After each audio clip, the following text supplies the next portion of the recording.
right, it's about that time. Let's take a closer look at 10 struggling hitters. Welcome into Fantasy Baseball today on Memorial Day, May 26th. I am Frank Stampfl, joined by Chris Towers.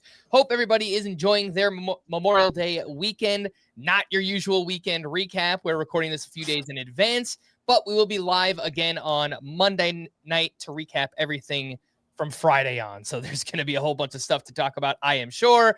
Chris, this kind of marks an interesting time in the baseball calendar where things start to get real, right? We're 2 months in, decent sample size here. We have an idea who the contenders and pretenders are. I think it's also a good time to make established judgment calls on specific players. And so that will be the focus of today's podcast. What do you think of that assessment? 2 months in, obviously, like the more data we get, the better it is. But I don't know. I think we have enough now to maybe make a couple of judgment calls. What do you think?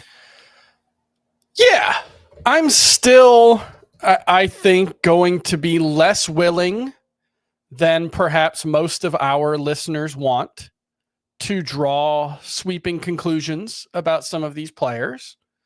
But yeah, it's a useful milestone. You know, we're I don't know, 200 plate appearances in for most everyday players. So it's not a small sample size we're dealing with here. It's just not, you know, a huge enough sample size to change your opinion about everyone dramatically.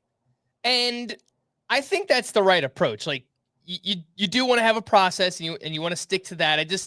I wonder if, you know, with some players getting older and maybe some things we see under the hood that, you know, maybe we should start to alter our judgment of a couple of players here. And so that will, again, be the focus. We'll take a look at 10 hitters drafted inside the top 100. And I'm focusing on hitters because I realize a lot of our normal daily recaps, we focus a lot on pitching. So really do want to talk about some of these struggling hitters. And let's start with Gunnar Henderson, who was a late first-round pick entering the season, currently averaging just 2.6 fantasy points per game. Last year, 3.7.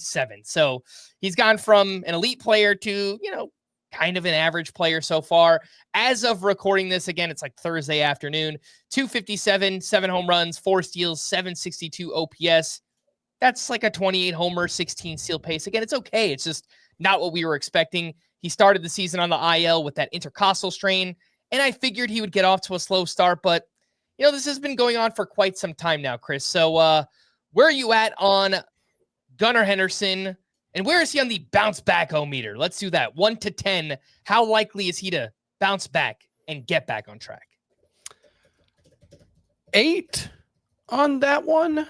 I feel pretty good about it, but I do wonder if maybe the first half of last season might have kind of gotten expectations a little too high for Gunnar Henderson, because you remember early on last season, he looked like, I mean, he was challenging Aaron Judge for the MLB home run lead around the All-Star break, if I'm remembering correctly. And then you look at the last calendar year, so the last 365 days, so to the end of May of last year, he's hitting 279 with 355 OBP, 489 slug, 28 homers, 18 stolen bases. That's not far from what you said his pace is right now. It's mostly the batting average is a little lower. It's what, 22 points lower. He's hitting 257. I think maybe he's more of a 30-20 guy and maybe not a batting average standout. And so is that still a first round pick? Yeah, probably, especially if and presumably when the Orioles lineup figures it out. Yeah, I think Gunnar Henderson is probably a fringe first rounder. It's just, you know, we may have thought of him as like a legit top 5 player, and maybe that's unfair. But what he's doing so far this season, one, like you said, he was recovering from that intercostal strain, so his sample size is slightly smaller than some of these other guys, and also he's doing a lot of things really well still. His strikeout rate is elevated. That's the biggest concern, but he's hitting the ball really hard. 94.6 mile per hour average exit velocity, 56.9% hard hit rate. Those are elite marks. Those are top 15 marks in the entire game. So that's why I'm still very confident that Gunnar Henderson will be an impact player, even if I'm not, necessarily certain he's going to be like that top 5 player we were hoping he could be. There are a few other things just under the hood that I don't love right now. Again, it is a smaller sample for him, but the ground ball rate is up this year around 51%. Don't love that, obviously, for the power output. The average exit velocity is great, as you mentioned, but the barrel rate is down, and that's likely because of the launch angle. And I noticed struggling massively against left-handed pitching, and the defensive range is way down. So when I see that, we don't usually focus too much on defense. Is he completely healthy? I mean, that's the first thing that comes to mind for me. Like, I don't know. That feels like health could kind of factor into whether or not you're getting to balls that you normally do, that you normally would. So I don't know. The defense and being that bad against lefties, like, I don't know. Kind of stood out to me a little bit more. And the sprint speed's down a little bit, 88th percentile to 80th percentile. It's not a huge dip. It's not super alarming, but it does kind of fit in with that idea that maybe he's 93% healthy as opposed to 100%, which, that happens throughout the course of the year. And I think the one thing that I would say about Gunnar Henderson is he clearly hasn't had a moment where he's been totally locked in yet. That being said, he's also hitting 290 with an 861 OPS in May. So I think you hope that the highest high points of his seasons will be higher than that. But that's pretty good. It mostly comes down. If we got that the rest of the way, I think you'd be thrilled with it. Yeah. And so, that's 82 plate appearances. It mostly was a bad April. The production against lefties, concerning. 150, around a 30% batting average. He needs to be better than that against lefties, but I think he will be. And I think you can mostly chalk this one up to a slow start. Yeah. And I do think there's a bit of a snowball effect for, look, some of these other players that we're going to talk about. It's almost a completely team-wide, being down, right? Like the Astros, we're going to talk about a bunch of their hitters, but a lot of the Orioles guys have been down. We'll talk about Bryan Reynolds. Like, obviously, the Pirates don't have a lot of talent, but who on the Orioles is exceeding expectations right now? Cedric Mullins, maybe?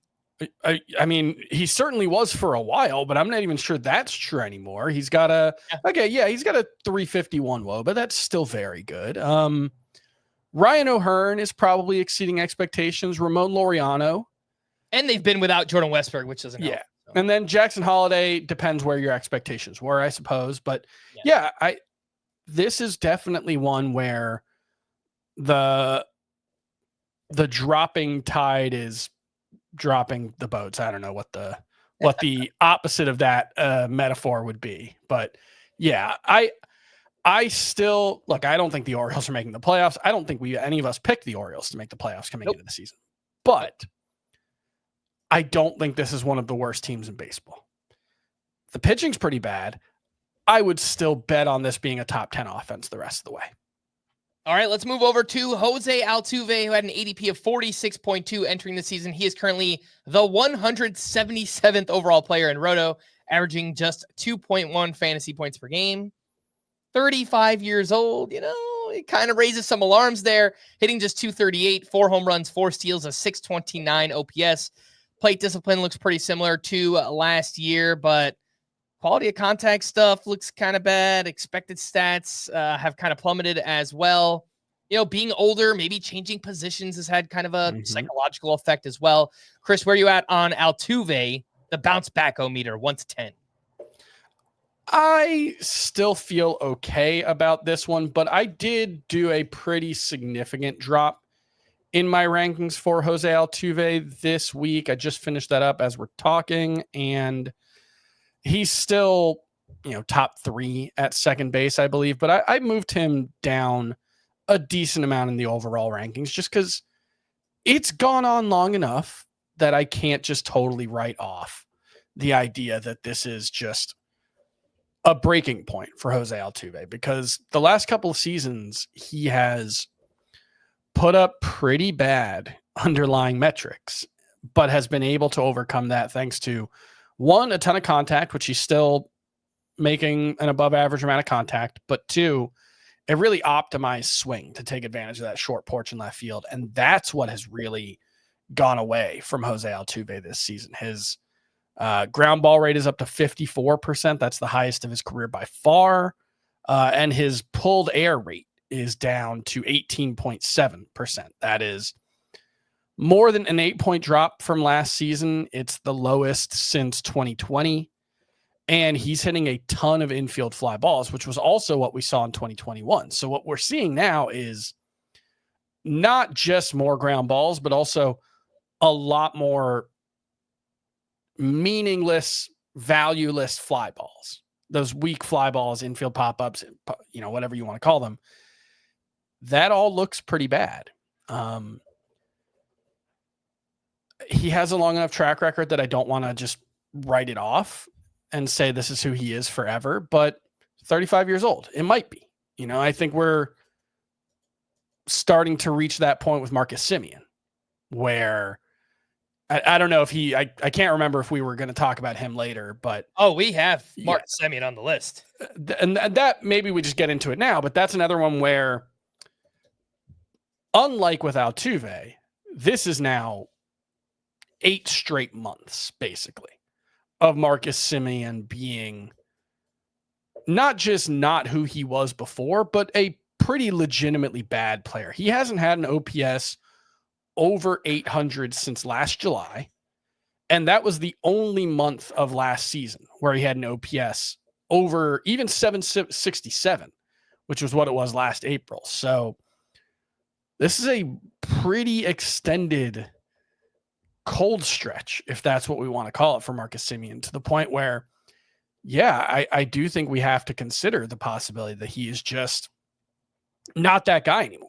And I was willing to bet on Marcus Semien bouncing back, and now it looks like that was a pretty bad bet, because we're also seeing declines in plate discipline for him. That had always held pretty steady, but his chase rate is up, his whiff rate is up. So now it is starting to feel like, more so with Semien than Altuve even, we're starting to get to the end of things. I put a number on Jose Altuve, 1 to 10, his likeliness to bounce back. I would probably put it right in the middle at a 5, just because of his track record and my respect for him as a hitter and being able to figure things out. But Jose Altuve is kind of someone who has had to have that trick, right? He's had to have that Isaac Paredes trick to kind of meet his fantasy value. And if he's not doing that, then obviously it could kind of throw everything out of whack. And that's what it looks like right now, is just he's out of whack. More ground balls, more infield fly balls. He's just not squaring the ball up. The average exit velocity is down. And maybe that's a result of him just kind of getting older and, he just can't do what he once did. So I think it could go either way here with Jose Altuve. I'll put that at a 5. For Marcus Semien, the fact that this has been happening for so long, I think I'll probably put it as like a 3. A 3 that he kind of gets back to maybe what we were expecting preseason, 20 to 25 home runs, 15 steals, something like that. I don't think it's very likely he gets back to that player. He's another one who's turning 35 in September. You mentioned the strikeout rate is up. The BABIP is down quite a bit here for Marcus Semien as well. The one thing I'll point out with Semien, is his expected stats aren't that different from last year, but he has also been someone like Jose Altuve who has had to outrun his expected stats to be as good as he was for fantasy. And, you could write off 2024 maybe as an outlier, because that was, that was one of the only years where he didn't. But now you look at it, and it's 2022, 317 WOBA versus a 306 xWOBA. 2023, 333 xWOBA, 354 WOBA. That's awesome. 2024, 313 xWOBA, 306 WOBA. 2025, 310 xWOBA. It's 239 WOBA. That is way too low. He's better than he has been, to be clear. I want to state that. As bad as Marcus Semien has been so far, he's not a 180 hitter. But if he's only a 240 hitter with 18 to 20 homers, I don't know if it's worth betting on that bounce back anymore. Yeah. How likely are you to drop Marcus Semien if you have him? I don't think I've moved him to a range of the rankings. Let me check where I'm outright dropping him. No, I haven't yet, but it's probably something I need to consider because in any roto league that has a middle infield spot, I don't think I could. But in a Yeah. head-to-head lineup where it's only one second baseman, I think you probably could, man. I think in a head-to-head points league you can. Yeah, I would struggle with it in a roto league. I don't think I could do that just because, I mean, you look at the second base position and like as bad as he's been, there aren't a ton of guys I'm super excited about replacing him with. So that's what I'm struggling with there. Mm-hmm. All right, let's take our first break. Before we do that, just a reminder to sign up for the FBT newsletter if you haven't already. If you're watching here on YouTube, you could scan that QR code. That will take you right to the website where you can sign up for free, and you'll get that newsletter delivered right to your email inbox every weekday of the season. And big thanks to those watching us live on YouTube. Hit the like button and subscribe on YouTube if you haven't already. Let's take a break, and we'll be back right after this. When you need your sports news all the time, we've got breaking news to bring to you. CBS Sports HQ gives you a snapshot of all the sports that matter to you. When you need your sports in a snap, find it on CBS Sports HQ, streaming free anywhere you are. Welcome back in Fantasy Baseball. Today, Memorial Day weekend, we are talking about 10 struggling hitters to this point in the season. And next up is Michael Harris, who had a preseason ADP of 47. He is currently 157th overall, averaging 2.2 fantasy points per game, hitting just 224, 3 homers, 7 steals, a 603 OPS. Plate discipline looks pretty normal here. Batted ball, which means bad. Yeah, it's not good. Like, he doesn't strike out very much, but he's also very aggressive, and he just doesn't walk very much either. Quality of contact is down. Expected stats are down a little bit. I mean, he's just so streaky throughout his career, and he's young, and he's in his prime, and this is another lineup, like the Braves have kind of all underachieved at once. Mm-hmm. And at time of recording this, we just learned that Ronald Acuna is returning. So hopefully that can help bring a boost here. But where are you at on Michael Harris? What's the likelihood that he bounces back? 1 to 10. This one I'm going to be a lot more confident in because you're talking about a 24-year-old. I know it's been a little while since I feel like there is a sense with Michael Harris that I've seen people say that he basically hasn't been good since he was a rookie, or he's a flash in the pan. And I think people have overdone the criticism of Michael Harris. He was awesome in his second season. He hit 293 with an 808 OPS. Last season, the batting average was lower, but everything else looked pretty normal. He dealt with some injuries. This is the first time that he's been bad. And you look at the underlying numbers, they more or less back up that he's been bad. Not as bad as he has been. He's underperforming the expected numbers, but even if he was living up to his expected numbers, it would be a disappointing season for Michael Harris. But he's so young that this is one I do want to bet on figuring it out. And this one, I'm more willing to just say it's a bad start. And I will buy low on Michael Harris. So, on that bounce back-o-meter or whatever we want to call it, I'll give him an 8. I feel pretty confident that we're going to get a significantly better version of Michael Harris moving forward. And by that, I mean 285 batting average, 20 plus homer pace, probably 20 plus steal pace. That's what I expect from Michael Harris. And I just wonder if maybe this should start to become almost the expectation, right? Sure. He's had slow starts before. Like I said, I think with hitters that are so aggressive and they chase as much as Michael Harris does, like, you're going to be prone to going through streaks like this. And if you look at his 2023, where I agree with you, he was very good. He hit almost 300, 808 OPS. He got off to a terrible start. Through May, he hit 174 with a 526 OPS. From June 1st on in 2023, Michael Harris hit 325 with an 886 OPS. That's not guaranteed to happen, but that's just to show people what he's capable of. Yeah. And like you said, I think that might be like Luis Robert and like Julio Rodriguez and some of these other guys with really loud tools, but really lousy approaches at the plate. It might just be that there's an inherent Volatility to their profile and their production that we need to account for. And that's not to say that you take their surface level numbers and you discount them, because ultimately I think you will drive yourself crazy trying to do I know Michael Harris will get off to a bad start and then I can buy him low.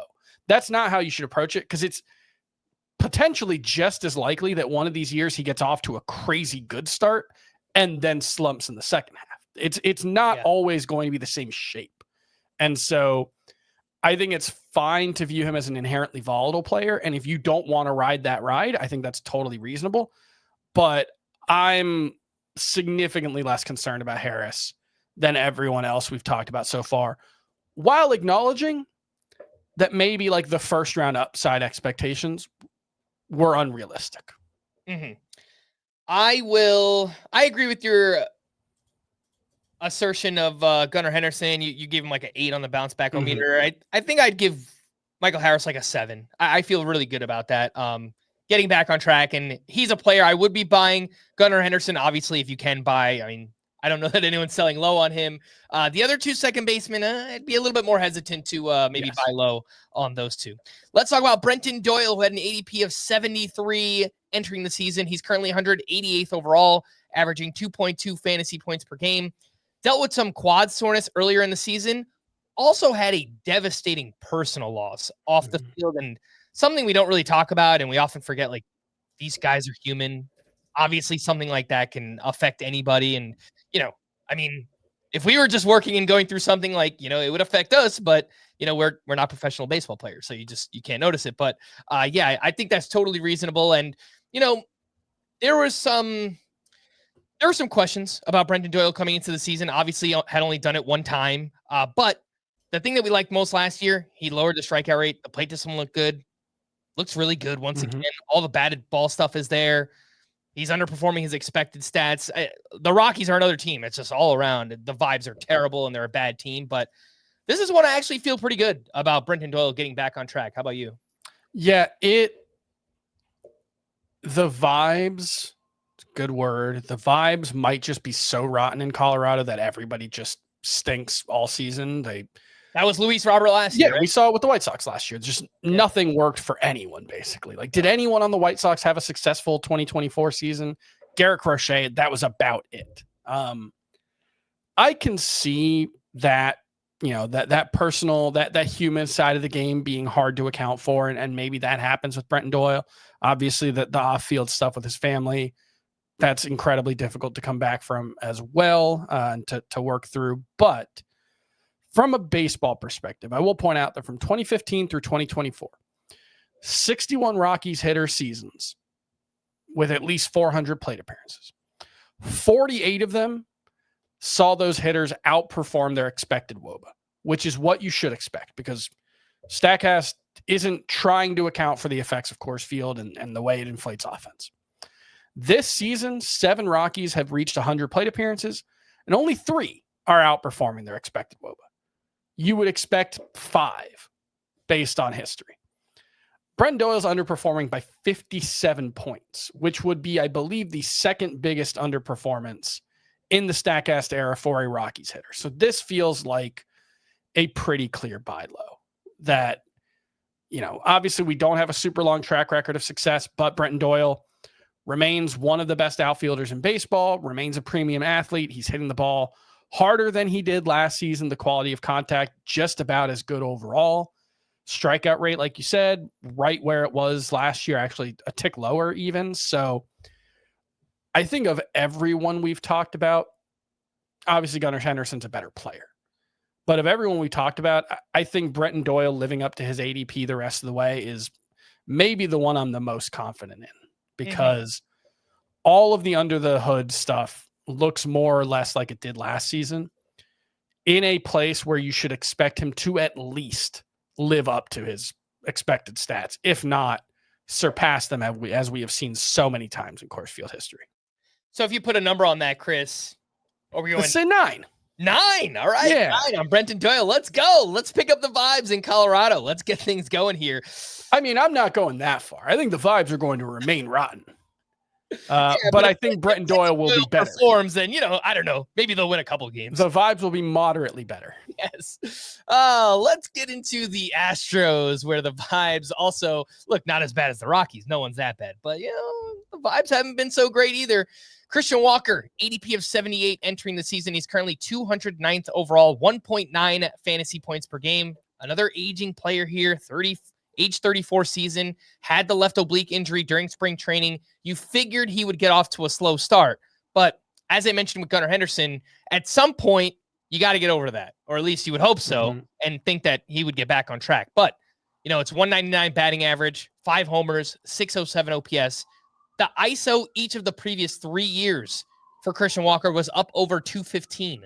This year it's down to 138, Chris. So a combination of strikeouts being up and the power being down has obviously led to this start. Where is Christian Walker on the bounce back-o-meter? So when I updated my rankings on Thursday, I did finally pull Vinny Pasquantino out of my top 12. I had kind of stubbornly been keeping him in there. I didn't drop him to like 20. He's 14. So I still expect Vinny Pasquantino bounce back, but I'm not super confident in it. I moved Christian Walker down in the overall rankings, but not in the first base rankings. So he's still 8 and really 7 because Salvador Perez is above him in the overall rankings. I would still rather have Christian Walker than Cody Bellinger. I would still rather have him than Spencer Torkelson, Paul Goldschmidt, Rhys Hoskins. Those are the next guys in my rankings, but I wish I felt more confident in it. He has such a long track record of success. We're talking really like basically since 2019. He's been really consistently excellent outside of the 2021 season. So I have a decent amount of faith. The biggest concern is 1, the oblique injury, and then 2, the age. He might have just lost it. We saw this with Jose Abreu. And I think we kind of made that joke in the offseason a few times that this could be the new Jose Abreu. I didn't actually expect that to be the case. The Astros just can't help themselves with aging first base. Just stop signing 34-year-old first baseman. That's the key. I do think the oblique is probably the biggest explanation here. Just that is an injury that you can get over and it can still mess up your swing. We saw it with Sean Murphy last year. That'd be the most prominent example. Where but it could be sometimes it could last all season. Oh yeah, for sure. Yeah. And so it could be the kind of thing where it's not even a go on the IL for 2 weeks. It's just, he's just a little bit off. He can't rotate quite as well. And that's the whole game. That's baseball's a rotational sport. And so if you can't do it, that is going to hamper you more than in any other sport. But I'm still willing to give Christian Walker the more benefit of the doubt than I am some of the other guys we've talked about. He's still hitting the ball in the air a lot. He's still hitting the ball to the pull side in the air. I think he'll be okay. But I'm not super confident. So this a 6. Yeah, I'm a little bit lower. I think I would probably put him in the 4 or 5 range on the likelihood of bouncing back. And kind of like Altuve, it feels like he can go either way. He does have a very long track record, but the age, the injury here to this season, I have lowered him in the first base rankings down to 14. I have him behind Vinny P, although, I mean, that's not really warranted. It's just that Vinny P's younger and, he makes more contact. So I like the profile a little bit more, but I have Goldschmidt ahead. I have Torkelson ahead. I have Soderstrom ahead, although Soderstrom has slowed down too. Soderstrom's been bad for like a month now. Yeah. A lot of people have asked, about Rhys Hoskins, and we've talked a lot about him. If you're in a shallower league, I'm not mad at it, Chris. If you wanted to drop Christian Walker for Rhys Hoskins, I can't really blame you. I wouldn't, but I get it. Yeah. Yeah. All right, let's move on to Yainer Diaz. We'll stick with the Astros here, and his ADP was 78.6. He's currently 145th overall. He's averaging 2 fantasy points per game, hitting 224 with 5 home runs, a 611 OPS. We know he does not walk at all. The strikeout rate is up a tad.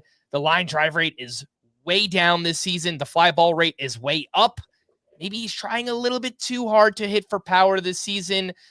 He is underperforming his expected stats by a ton. And I will point out, at this same point last year, he was hitting 255 with 3 home runs and a 655 OPS. And then he went on a tear after that. So another guy who chases a lot, Chris, maybe like Michael Harris, he's going to be prone to streakiness. Maybe he's a slow starter. Not a huge track record here, but I feel pretty good about him getting back on track. 10. Yainer Diaz. Okay. Yeah. I do think, let me make sure before I say it. Cal Raleighy's the only one I've moved ahead of him so far. I haven't quite gotten Ivan Herrera past him yet, but Diaz has moved down in the overall rankings. But his quality of contact metrics in May are phenomenal.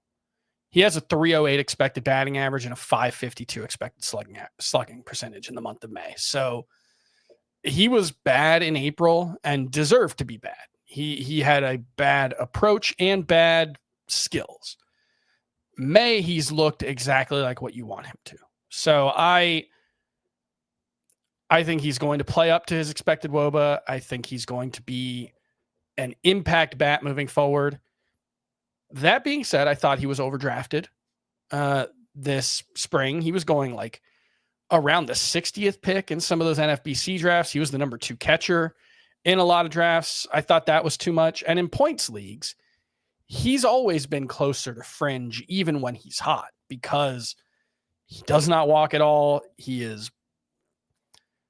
doesn't have quite the playing time edge that some of the other catchers do. So it's been better recently with Yordan Alvarez. With Yordan on the bench. But once Yordan's healthy, unless Christian Walker just keeps struggling, and then maybe they'll give him more plate appearances at first base. But I do expect that to be not a drag on his value, but not a plus, the playing time. So in a points league, Diaz is pretty fringy. And if you dropped him for Ivan Herrera, I think that's defensible. But I do expect Yainer Diaz to be a standout in batting average. I expect him to hit for a lot of power. I think we're going to get to the end of the season and he's going to be hitting 280 and he's going to have close to 20 homers and we're going to have forgotten all about this, I think. Yeah, I'm with you. I'll put him at an 8 on the bounce back meter for Yainer Diaz. I would be looking to buy low if that's at all possible in your league right now. If someone dropped him, I mean, people have been asking us all year if they can drop Yainer Diaz. So do not do that. If someone else does it, then obviously go ahead and pounce on that opportunity. The catcher position this year, Chris, has just been so interesting because there's been so much underperformance up top. William Contreras, Adley Rutschman, Salvador Perez, Yainer Diaz, and then obviously you have Cal Raleigh, who's been, one of the best hitters in baseball, and he's, Will Smith's been awesome. We haven't talked a lot about him. He's been really good. I actually moved him up. I moved him up to my I've been much more aggressive like this past week, at this point of the season. I moved Raleigh up to my number 2 catcher, Will Smith up to number 4. Okay. So I've got William Contreras, Raleigh, Wilson, and then Will Smith, and then Adley, Salvador Perez, Yainer Diaz. And actually I have Ivan Herrera at 9. So he's creeping up too. But it's like interesting. Herrera's 8 for me. So the back end of the catcher position has kind of been really fun and all these kind of like breakout emerging talents. But the top of the position has been a lot of underperformance. So it has been an interesting year at catcher. Let's take our final break. When we return, we've got a few other struggling hitters to talk about, and we'll do that right after this. Here we go. The 2025 CBS Sports NFL schedule is here. 18 glorious Sundays. He's got his receiver touchdown. Filled with rematches. Oh, the play of the year. And rivalries. Touchdown, Bengals. Plus, plenty of superstar showdowns. And an epic matchup between the Chiefs and Cowboys on Thanksgiving. Clear your Sundays beginning September 7th for the NFL on CBS and Paramount Plus. Welcome back in Fantasy Baseball today here on Memorial Day weekend. Not your usual weekend recap, but we will have that later today. Maybe when you're listening to this on Monday night, we'll recap 4 days worth of action. So there will be a lot to talk about, but let's continue on with struggling hitters to this point in the season. Next up is Bryan Reynolds, who has an ADP of 86.2, and he is currently the 170th overall player, averaging 2 fantasy points per game, 30 years old. I mean, one of the most consistent players year in and year out. Currently hitting .203 with 6 homers, 3 steals, 591 OPS, down 200 points exactly from where it was last year. Strikeout rate is up, line drives are down, ground balls are up, but he's hitting the ball hard, he's barreling it up. He's underperforming the expected stats a ton. Chris, where is Bryan Reynolds on the bounce back meter? This mostly feels like a guy who just hasn't locked in yet. It doesn't seem like there's been like a huge diminishment in skills. He's still hitting the ball hard. The velocity, the sprint speed looks right around where it usually is. It doesn't look like there's an obvious physical issue to explain. Another team with bad vibes, though, man. Sure, and I will point out, we talk a lot at this time of the year of like, is this a big enough sample size to draw conclusions from? And, yes or no.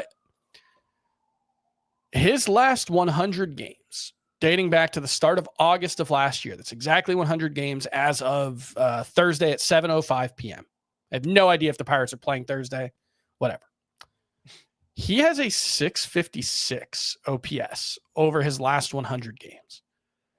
Now, that's a bigger sample size than what we have so far, but it is not a gigantic sample size. It is not a career-defining sample size.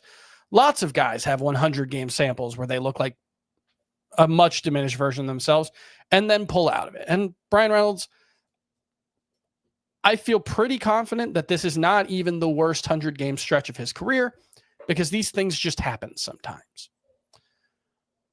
But it is dating back to the end of last season, so I can't entirely write it off, but you look at the underlying skill set, the batting average is down mostly because the strikeout rate is up. The quality of contact, expected WOBA on contact, is actually better than it's ever been for him. It's 449 right now. His expected batting average, 255. Okay, that's not great. X-slug is 486. That's the third highest of his career. There's some weird stuff going on. He has not hit a pop-up yet. He's also hitting more ground balls than ever and fewer line drives. So there are probably some tweaks that Bryan Reynolds can make, but I mostly believe he'll pull out of it. So I'm going to say a 6 on this one. Yeah, I'm going to say a 7. I think it's probably going to wind up being a down season overall. I don't know that he can be so good the rest of the way that he can get the numbers back to where they should be, like at least comparing to, 23 and 24.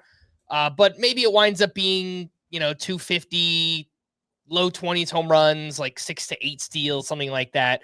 Probably not what you were expecting for Bryan Reynolds, but even if he gets to those numbers by season end, that means from June 1st on, he'll probably be pretty good here. And, I guess, look, with the Pirates, as bad as they are, like, is he a trade candidate? I hadn't really thought about it, but. They made such a big, I think he is the biggest contract in franchise history. And they made such a big deal out of that. He signed through 2030, so. Yeah, $107 million 8-year deal that he signed 2 years ago. So kind of just feels like a Pirates lifer. I would think so, but it's not. It's not impossible. And honestly, that wouldn't be a bad thing, because that's a tough place to hit. PNC is not a great ballpark for hitters. So I wouldn't hate that, but I'd be surprised if they traded him. Let's slide over to Mark Vientos, who entering the season had an ADP of 88.8. He's currently 185th overall, averaging 2.2 fantasy points per game, hitting just 232, 5 home runs, a 674 OPS, which is down like 160 points from last year, which oddly enough, the strikeouts are down, and that's what we were worried about most. The quality of contact has also come down here. The barrel rate has been cut in half. His bat speed is down a lot. So that tells me, Chris, this is a conscious decision.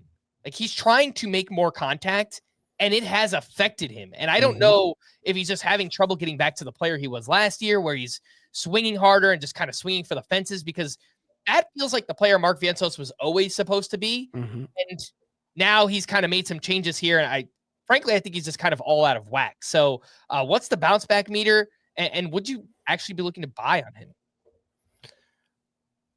4. Part of that is confirmation bias. I had Vientos as a bust. I wasn't buying him this year. I think we all did, to to be honest. And look, I haven't buried him in my rankings just because third base, another one where the high end guys have been mostly awesome. The mid range guys haven't broken out quite the way we hoped they would. And the next group hasn't quite stepped up yet. So Vientos is still actually my number 9 third baseman. But it's probably a 50 spot drop in my overall rankings since draft season. So I do have Isaac Paredes ahead of him. I'd rather have him than Mark Vientos the rest of the way. I still have Eugenio Suarez ahead of him. I'd rather have him than Vientos. But I'm not totally burying Mark Vientos as a productive player. The one thing I will say, you mentioned the bat speed being down. That's a trade-off that can work. Trading a little bit of bat speed for contact skills, like that can work. What we're not seeing from Vientos, typically there is an inverse relationship between bat speed and swing length. So the faster you swing your bat, the higher velocity with which you swing your bat, the longer your swing is. Vientos' swing speed is down significantly, 1.4 miles per hour on average. His swing length is identical to last year.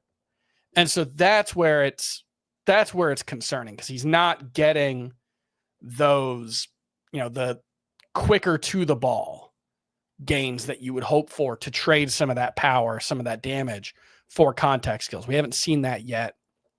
And I just don't know if this is a guy who should be trying to be a contact hitter.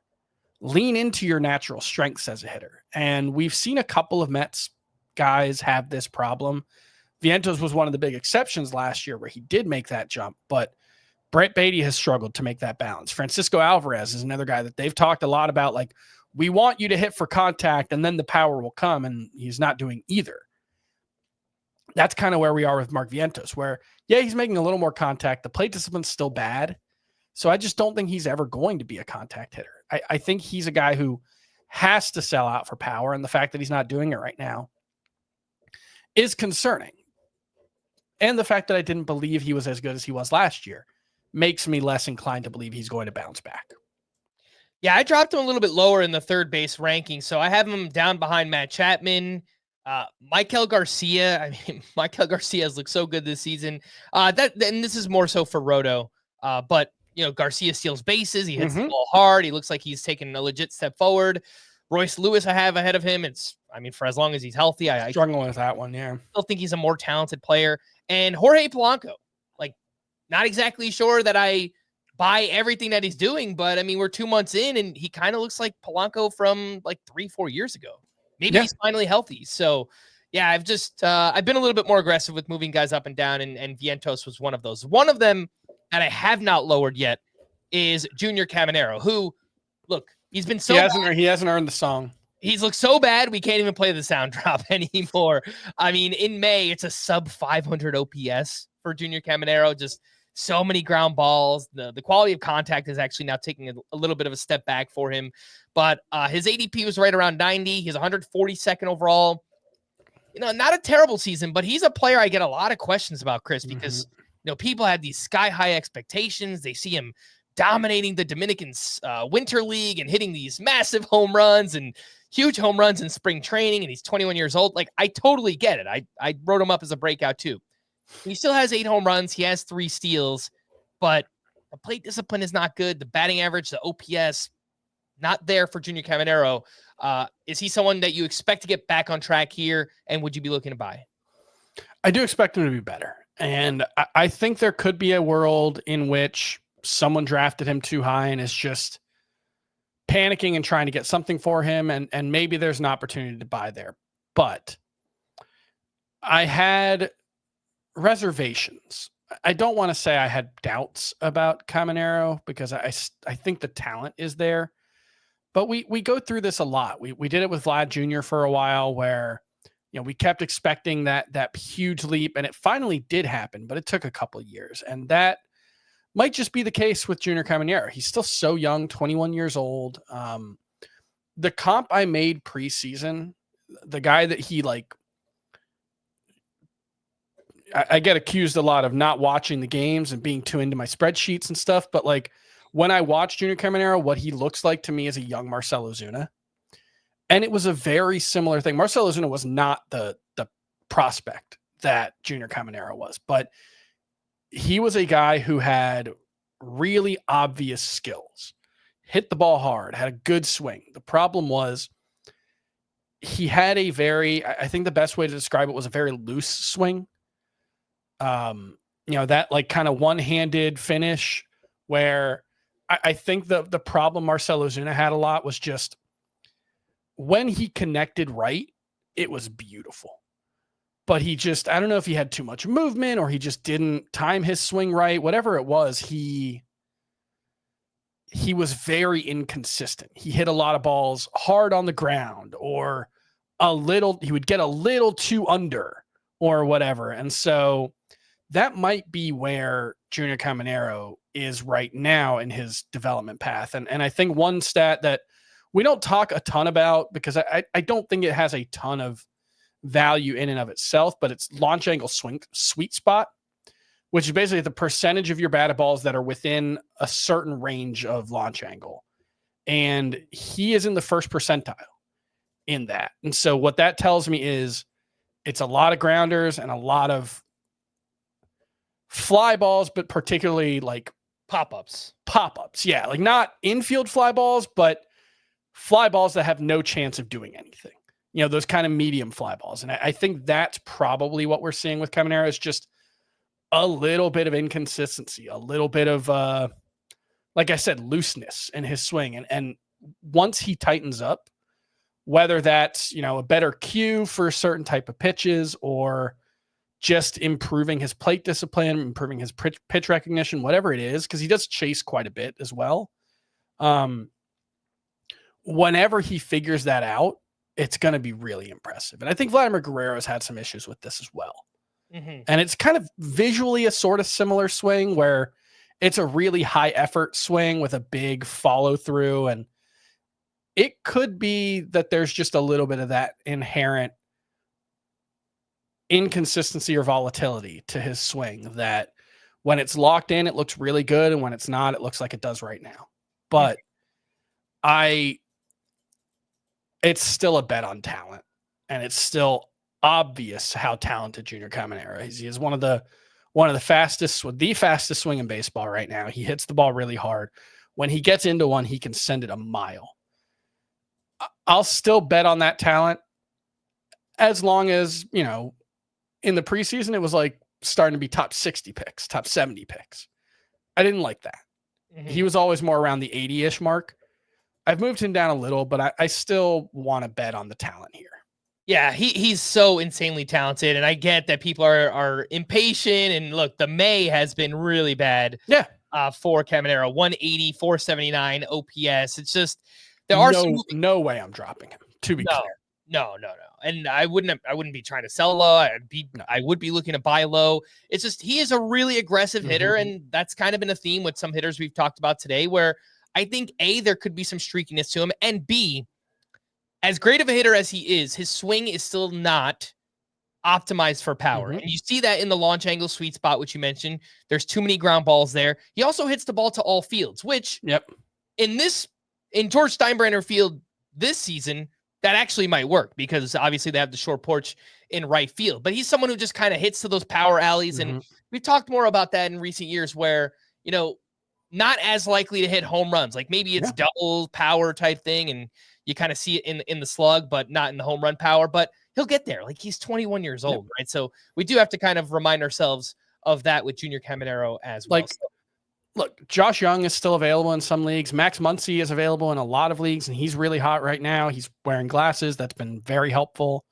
Apparently, maybe you bench Caminero, but that's what I'm saying. Yeah. Bench Caminero, if you can pick up Josh Young, if you can pick up Max Muncy, if you can pick up Jake Berger, if you can pick up Matt Shaw. I don't hate the idea of starting any of those guys ahead of him. I would not drop him for any of those guys, though, because I think the long-term, I've phrased this a few times this season, but I think it's a helpful way of thinking about it. When you're talking about a roster move, I do think one thing you should keep in mind is how likely is a player to make you regret letting go of them? And Junior Caminero, maybe the median outcome is he's just a guy and he's just tantalizing, but he finishes with 20 homers and a 260 average, and he's just okay. Yeah. That might be the most likely outcome for Junior Caminero. But if you do regret dropping Junior Caminero, you're going to really regret it. That's, I think, the key takeaway with him. Yeah. All right, Chris, let's wrap up with one bonus one. And you sent me this name earlier, and you actually mentioned the name already. Tyler Soderstrom, just trying to talk about what's been going on over the past month. Obviously, started the season like gangbusters and kind of looked like this year's massive breakout hitter. But so far in May, it's just 1 home run. 275 is obviously good. 716 OPS, obviously we need more than that. But when I'm looking a little bit deeper here, he's still hitting the ball really hard in the month. 93 average exit velocity, still barreling it up. Ground ball rate is higher than you'd like. I think there's a bit of an adjustment period here, but the fact that he's still hitting the ball really hard and barreling it up, I still feel okay about it. How about you? So this is one, you go back to April 15th.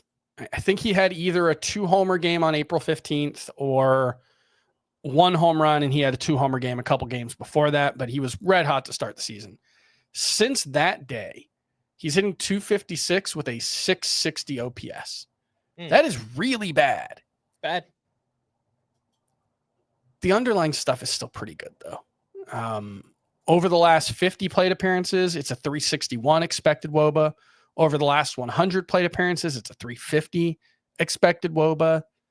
There hasn't really been a significant rise in strikeout rate. There's been a little bit of one in the month of May, but it's not like 30%. It's like 26%. So I think for the most part, I'm not giving up on him.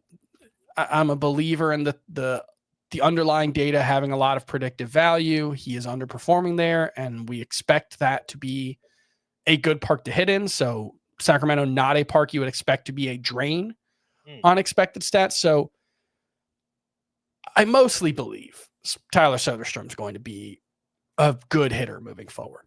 Yeah. And I think the point you made about their ballpark, I might be trying to just buy stock in Athletics hitters right now before the weather really starts to heat up there, because, and this is a small sample size. And I think for park factors in particular, you need a lot more data, but multiple seasons. This is what we're working with right now. Sutter Health Park, where the Athletics are playing in Sacramento, is currently the second best offensive hitting environment. And for home runs, it is the 8th best. It's not even June yet. Yeah. In Sacramento, where the weather is going to heat up. Really it's hot. going to be really hot, and the ball is going to fly there. So I noticed Brent Rooker's kind of having a down season. I think I would be trying to buy on some Brent Rooker right now. And if anyone's kind of panicking on Soderstrom, I think I'd try to take advantage of that as well. Shea Langoliers, too. I mean, he's just rock solid. I don't think anyone's selling low on him, but I think maybe he could even take off even further once the weather heats up. I definitely agree on Rooker.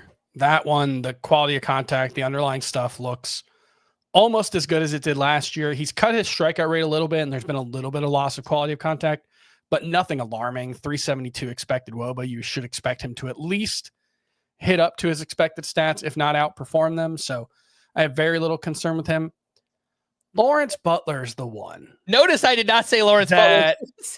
There is some concerning stuff going on. I know we've talked about it, and Scott doesn't really have any concerns, but I think he was the most enthusiastic about him coming in. I probably had the most concerns coming in.